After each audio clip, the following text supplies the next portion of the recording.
আজকে এমন কিছু হতে চলেছে যা আগে কখনো হয়নি। আমি বাংলাদেশের দক্ষিণ অঞ্চলে ভয়ানক কিছু জায়গায় ভ্রমণ করতে চলেছি। আজকে সারাদিন আমাকে দেখবেন কখনো সড়ক পথে, কখনো নদী পথে, আবার কখনো ভয়ানক কোনো জঙ্গলে। এবং এর সাথে থাকবে বিরিয়ানি নামের কলঙ্কের আজব খাবারের অভিজ্ঞতা। আমার সারা জীবনে শিক্ষা হয়েছে আর জীবনে বিরিয়ানি খাবো না।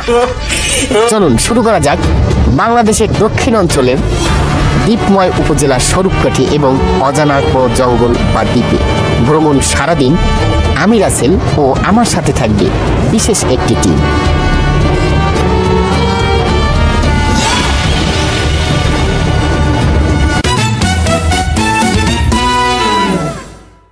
ভোরের আকাশে যখন সোনালী রোদের ঝলকানি শুরু হলো, ঠিক তখনই আমি অজানা গন্তব্যে রওনা হলাম।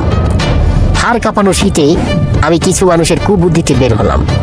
আমার এই ব্লগে প্রত্যেকটা পরতে পরতে ভুল ছিল, যেটা আমি পরবর্তীতে বুঝতে পেরেছি। এখানে যেমন টাকার দরকার তেমন সময়, আবার নানা বিপদ উপেক্ষা করে আগাতে হবে আমাদের।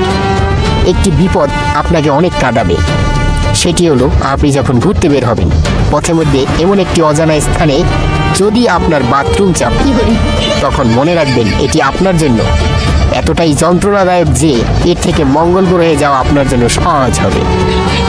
বাথরুম পেলে পানি পাবেন না, আবার পানি পেলে বাথরুম পাবেন। আপনাদের জন্য আমার পরামর্শ, ঘুরতে যাওয়ার আগে বিপজ্জনক কাজটা আগেই সেরে ফেলবেন, তা না হলে আপনার জীবন নরক বানিয়ে শুরুটা কোন দিক থেকে পথ পাবে নিজেই জানেন। তারপরও আমি শুরু করলাম উল্টো দিক থেকে, কারণ আমি সোজা পথে হাঁটার মানুষ না। শীতের মধ্যে আমার পাশের এক আবু জাহেলের বুদ্ধিতে নদীপথে রওনা হলাম স্বরূপকাঠি। কোথায় যাব, কি করব, কোনো কিছুই ঠিক করা ছিল না।